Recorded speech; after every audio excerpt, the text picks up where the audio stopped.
This dresser had been seriously overlooked at the thrift store, even by me. I mean, I saw it. I suspected there was potential there, but I thought maybe someone would like it the way it was and buy it. Well, who am I kidding? No one was going to buy it in that condition unless they planned to refinish it. The truth is, not long ago, I picked up a similar one from Facebook Marketplace. It was free and it looked like it was antique in the picture. But when I came to pick it up, it turned out to be a cheap ass Chinese dresser made to look antique. A normal person would probably have refused to take it, but I'm far from being normal. I couldn't say no, so I took it and it's been sitting in our van ever since. That's why I didn't take this dresser seriously. It was kind of buried with other pieces of furniture and I couldn't really get a good look at it, so I figured it might be the same story. But about a month later, my husband happened to be at the same thrift store and he decided to pick it up for me without asking. I'm glad he did. Hi, everybody, welcome to another makeover. As usual, I started by removing the old finish, which was shellac, and I used a chemical stripper for that. And once again, I want to apologize for some missing footage. Like I mentioned in my previous video, my camera decided to format the SD card. It didn't happen while I was working on this project or the last one. It actually happened while I was working on the next one, because there is usually a gap between me working on the project and posting the video. But all the footage from all the projects were on the same card that got formatted. I'm doing my best to make this video as flawless as possible, but if any crucial footage is missing, I'll walk you through it. And one more thing, I know I probably talk too much, but I just wanted to say a huge thank you to all of you guys who reached out in the comments on my last video and showed your support. That really means a lot to me. I didn't mean to sound like I was complaining. I was just being sarcastic about some people who didn't like my videos but keep watching them and torturing themselves. So, yeah, I wanted to say thank you so much. I'm really grateful and honored to have you here. And now back to stripping. While I was stripping, I hoped that this red-ish color of the dresser was from tinted shellac, and once I removed it, I would reveal beautiful cherry wood grain. It still would be red, but not as red. Well, it didn't happen. It turned out that the dresser had clear top coat and the wood itself was stained. And we all know what that means. 3 days of sanding.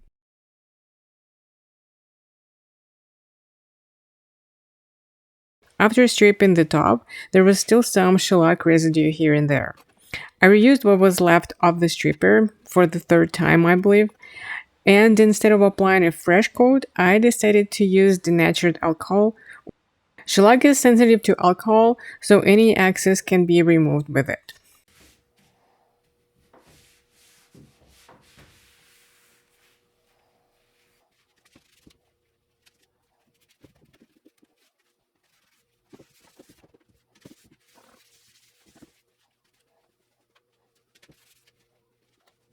The hardest part was stripping this decorative element. I wish I had a high capacity air compressor. I actually own a sandblaster and I'm eager to try it, but I just can't use it yet. So instead, I took a brass wire brush and slowly worked my way through.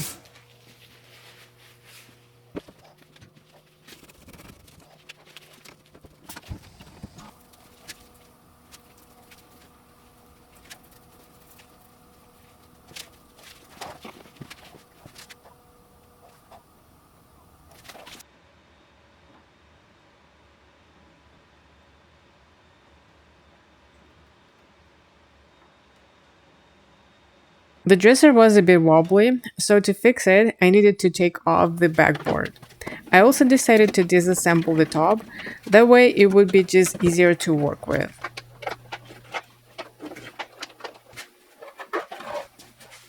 Because this dresser was antique, they didn't use a lot of screws, only the top was screwed to the base.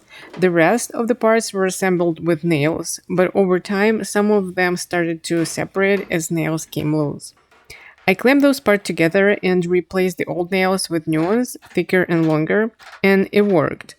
But over here, there was a huge gap between the leg and the base of the dresser, and I couldn't fix it with just nails. I had to add a screw. And guess where I had to put it? Yep, right through the front. I drilled a pilot hole with a smaller bit first, then I switched to a larger one to make a bigger hole so I could hide the screw head and put the dowel over it.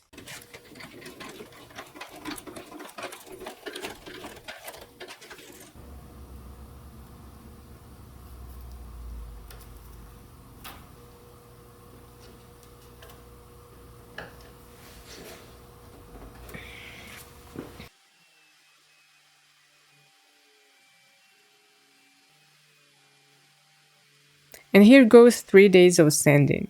Okay, maybe not 3 days, but it definitely was 3 or maybe even 4 hours. I started with 120 grit sandpaper, switched to 180, and finished with 220. Not to mention all the hand sanding.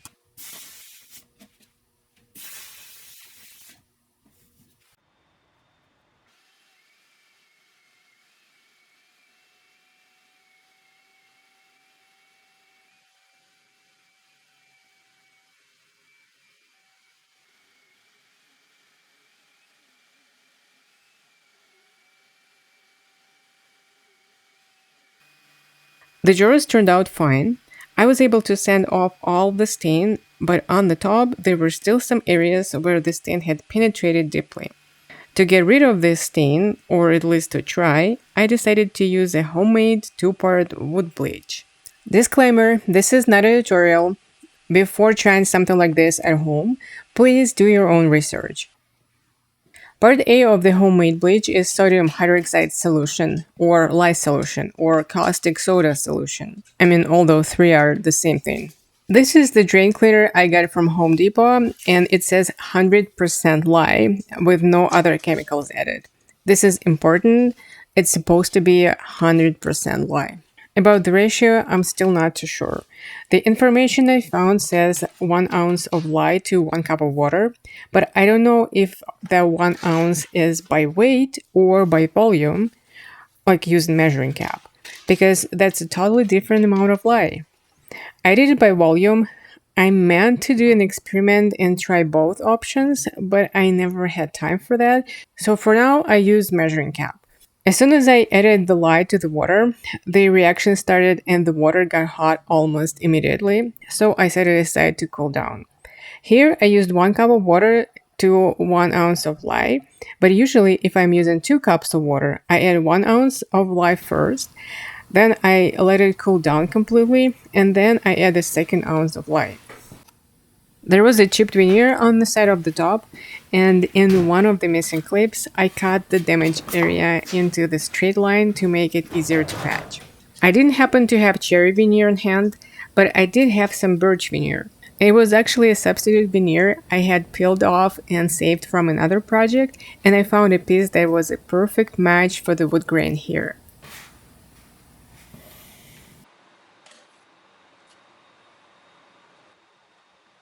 Meanwhile, part A of the wood bleach cooled down and I applied it to the dresser.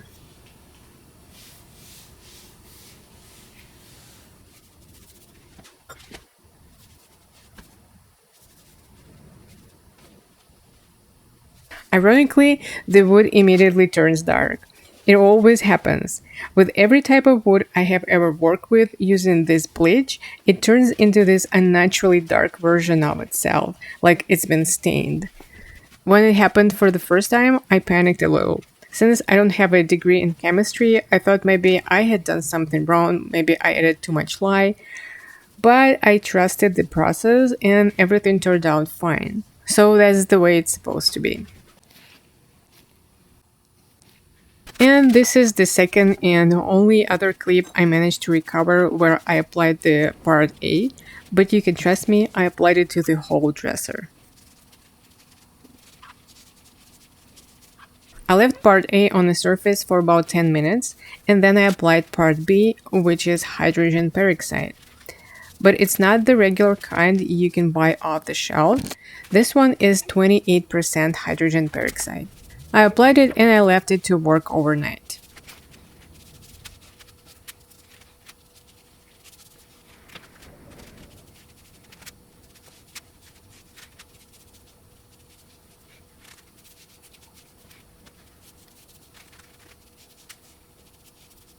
This is next morning and everything looks bleached, but not as much as I expected.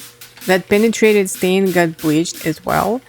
It's still there, but it's much lighter now. To wash the surface, I used 1-to-1 vinegar and water solution. And I think what happened is that I didn't add enough lye. I probably needed more. Or maybe my hydrogen peroxide is not as concentrated anymore as it was a year ago when I bought it. These decorative elements, I bleached them as well, and I love them. They look so pretty. But oh my god, what a pain it was to work around them.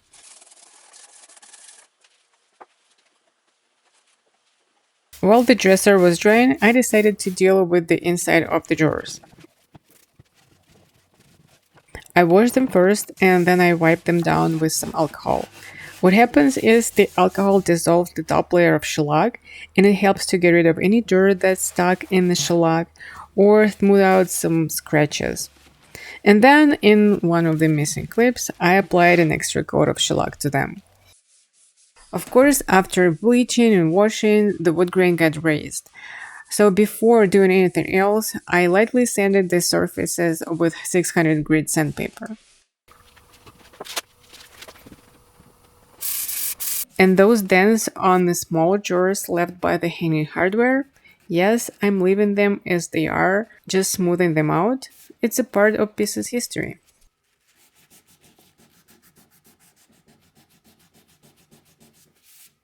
To get the look I had pictured in my mind for this dresser, I decided to go with a two-step staining. The first step was beige paint wash just to tone down the yellow undertone. I can't tell you the exact ratio of paint to water here because I used leftovers from my previous paint wash, so it's totally random. But usually when I mix paint wash, I take 2 parts of paint to 3 parts of water.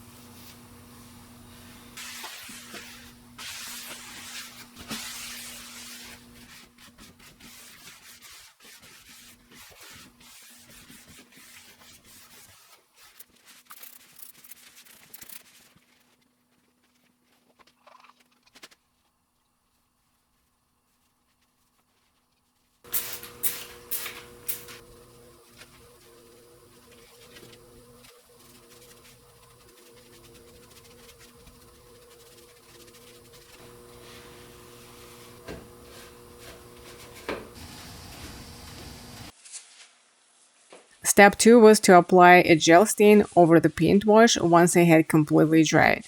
The color that I used was Provincial and the brand was very thin.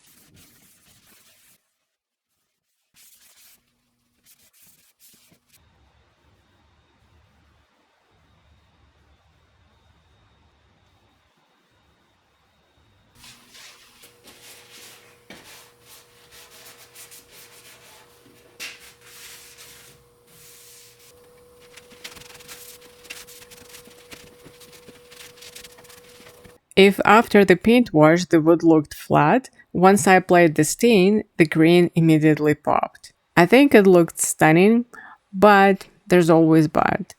I didn't like the color. That wasn't quite the color that I had pictured.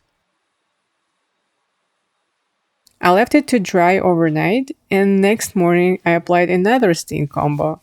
First, I used a mix of white linen and hazelnut stain. This blend I had mixed for another project and decided to use here. Then, over it, I applied the same gel stain in the color Provincial. And this time I liked how it turned out. It might be hard to see the difference in the video, but it was definitely there. Since I applied an oil-based stain and was planning to use a water-based top coat, I set the project aside for about 2 days to give the stain time to dry. 2 days later, I was back with my water-based polyurethane. For some reason, I decided to go with this one. Actually, it was the very first polyurethane I ever tried back when I just started furniture refinishing. And I did like it. I've used it several times, but it was a while ago.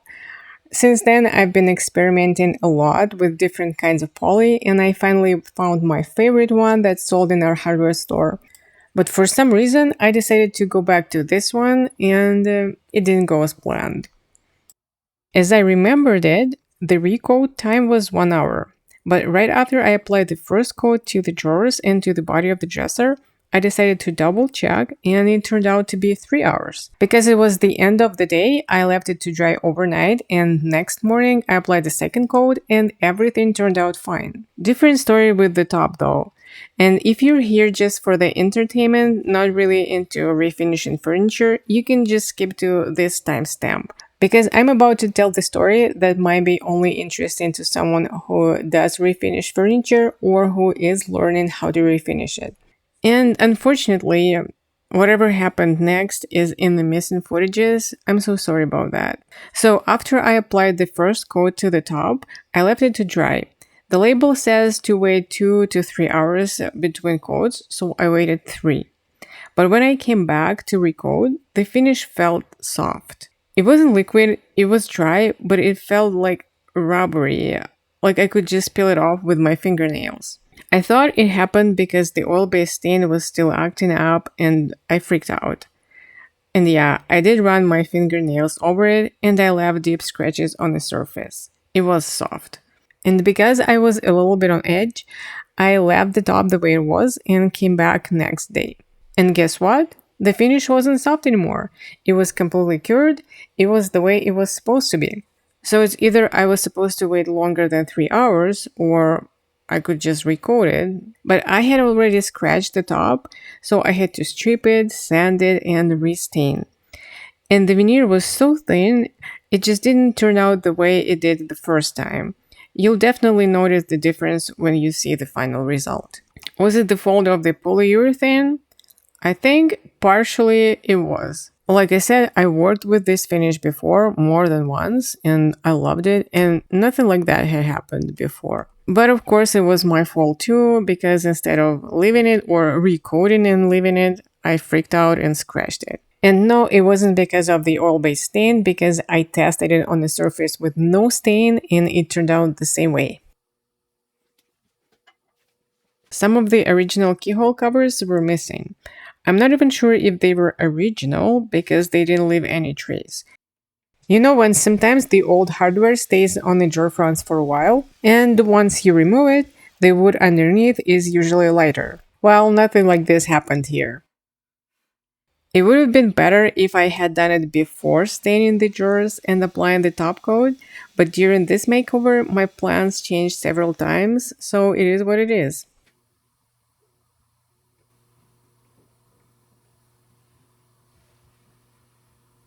These are the knobs I'll be using for the top 3 drawers. I had them in my hardware stash. Off camera, I painted them black, and here I'm applying rub and bath wax to them. And this hardware is for the 2 bottom drawers. I ordered it from Amazon. It came in a dark bronze color. To match the knobs, I applied gold wax to them as well. Finally, it was the time to put the dresser back together, and most of it I did off camera. I added new drawer stoppers because the old ones were missing. And I also fixed the old wooden guides. Some of them were cracked, so I glued them, and some of them were not in place, so I put them back and replaced the nails. Originally, there was a mirror attached to the dresser, but my husband left it behind at the thrift store by accident. So there was a big gap at the back of the top that I needed to fill with something. I decided to go with this curved wooden plank. It's actually a part of the old mirror frame that I had been saving for some reason, just couldn't get rid of it. And finally, I found a use for it. I sanded it, stained it the same way I stained the dresser and did it off camera, applied the top coat, and attached it to the dresser. One last thing, I had this original back panel and now it was way darker than the rest of the dresser. But I couldn't just sand it down completely because there was an original label I wanted to save. So I decided to sand just the frame and to leave these inside panels as they were. Then I attached the back panel to the dresser and that's it. We are done. Let me remind you how this dresser looked before, and here's the after. I think it's absolutely beautiful. I'll leave you to it. Enjoy the final result. Thank you so much for watching, and I'll see you in my next video.